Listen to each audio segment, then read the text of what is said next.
Who will control the Red Sea? This is the question haunting the Horn of Africa in late 2025. The answer will define the future of global trade, regional power, and millions of lives. The Red Sea is a vital artery for the world economy, a strategic choke point now at the heart of a dangerous new great game. The old order has crumbled, replaced by proxy wars, shifting alliances, and raw ambition. Nations that were once allies are now rivals, and rebel groups wield drone armies. Sudan's civil war is the bloody stage for this drama, drawing in neighbors and distant powers. Each actor believes they can shape the chaos, but the chaos may be shaping them. This is a web of interests. Today's friend is tomorrow's foe. The UAE pursues economic dominance, Eritrea fights for survival, and Sudan bleeds as its sovereignty is bartered away. Diplomatic efforts have failed, sanctions are toothless, and the region is a chessboard of ruthless moves. The war in Sudan is shifting, but the larger struggle for the Red Sea is just beginning. At the core, a dangerous triangle between Sudan, Eritrea, and the UAE.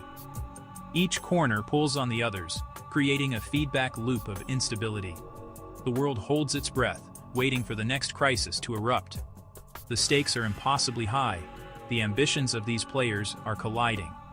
The Red Sea's future and the fate of the region hangs in the balance. Who will be left standing when the dust settles? Sudan is a ghost of its former self, scarred by a civil war grinding into its third year. The conflict between the SAF and RSF has claimed over 150,000 lives and displaced 12 million. Famine stalks the land, following in the wake of violence.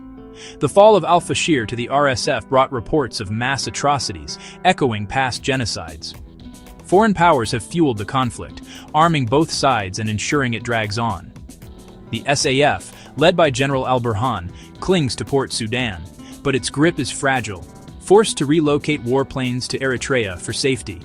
The RSF, led by Hemedti, is a sprawling militia with deep roots in the gold trade and alleged foreign funding. The war is fought on the ground and in the skies, with advanced drones shifting the balance daily. Sudan's chaos destabilizes neighbors and sends refugees streaming across borders. Warring factions have become pawns for outside interests, who see Sudan's collapse as an opportunity. The country's resources, especially gold, are plundered to finance the fighting. The true beneficiaries of this endless war lie far beyond Sudan's borders. The UAE operates in the shadows, officially neutral, but deeply involved. Its strategy, control through ports, investments, and influence, especially in Sudan. The UAE is accused of backing the RSF with drones, weapons, and financial support, fueling the war. Sudan's gold, both legal and illicit, flows to the UAE, funding the RSF's war machine. In early 2025, Sudan severed diplomatic ties with the UAE. By mid-year, the UAE began quietly reaching out to the SAF, seeking to protect its investments and exclude Islamists from power. This is not a change of heart, but a pragmatic pivot. The UAE's influence extends to Ethiopia, backing its quest for sea access, putting it on a collision course with Eritrea. By supporting opposing sides, the UAE keeps all parties dependent on its patronage. But by fueling instability, is the UAE creating a monster it can't control? Eritrea moves quietly but decisively, transforming itself into a formidable Red Sea power. For Eritrea, control of its maritime domain is survival. The chaos in Sudan gave Eritrea an opening. It backed the SAF, providing a lifeline to al-Burhan's forces. Eritrea now hosts SAF warplanes, provides training, and allegedly transfers weapons, defying a UN embargo. Eritrean warships patrol Sudan's coast, signaling commitment. This alliance forms a northern bloc, countering the UAE-Ethiopia axis. President Afwerki labels the UAE an enemy, accusing it of fueling instability and supporting Ethiopia's ambitions. Tensions with Ethiopia have reached a boiling point, with both sides massing troops along their border. Eritrea's red line, any Ethiopian attempt to gain sea access through Eritrean territory will be met with force. The peace deal with Ethiopia has unraveled, replaced by suspicion and military posturing. By propping up the SAF, Eritrea counters the UAE and creates a potential second front against Ethiopia. The silent player has shown its teeth. The question: who will dare to test Eritrea's resolve? The region teeters on the edge of a wider war. A triangle of tension now defines the Red Sea: Sudan, Eritrea, and the UAE. Sudan's SAF fights for survival, allied with Eritrea against the UAE's ambitions and Ethiopia's designs. Eritrea's alliance with Sudan gives it leverage over the Red Sea and counters Ethiopia's growing power. For Afwerki, the UAE is the puppet master behind both the RSF and Ethiopia. The UAE's strategy of using the RSF has backfired, alienating Sudan and provoking Eritrea. Now the UAE scrambles to salvage its investments and prevent a hostile bloc. The triangle is unstable. SAF's reliance on Eritrea gives Asmara immense influence. The UAE's pivot toward the SAF could force it to abandon the RSF, changing the war's dynamic. Eritrea's hardening stance raises the risk of a multi-front conflict. The region is a powder keg. One misstep could trigger disaster. The ambitions of these players are colliding, and the consequences could be catastrophic. Why the scramble for influence? The answer is the Red Sea itself. This narrow channel is a critical maritime corridor.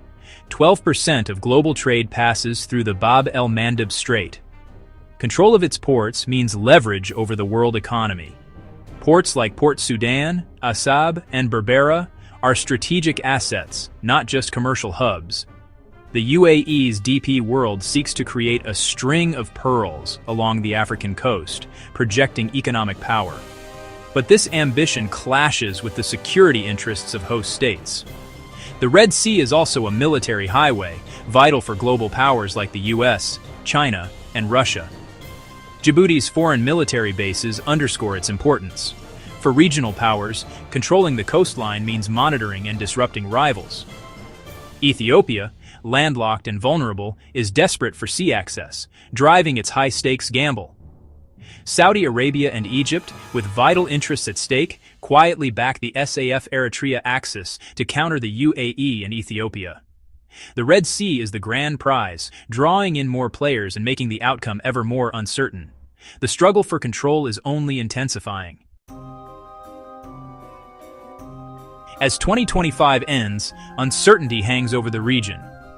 Sudan's war shows signs of stalemate, not peace. The SAF, with Eritrean support, holds ground. The RSF faces isolation and pressure. The UAE pivots from covert support to mediation, recognizing its proxy may not win. A negotiated settlement is possible, but peace in Sudan won't end the wider conflict. The struggle for the Red Sea will shift to the negotiating table, where new alliances will form. The most dangerous flashpoint: Eritrea and Ethiopia's simmering hostility. Ethiopia's quest for sea access, encouraged by the UAE, threatens Eritrea's core interests. If diplomacy fails, a direct war between Eritrea and Ethiopia could ignite the entire Horn of Africa. The Sudan-Eritrea alliance could quickly turn south. Saudi Arabia, Egypt, Russia, and China are poised to exploit any vacuum. The fate of the Red Sea hangs in the balance, caught between regional ambitions and global interests.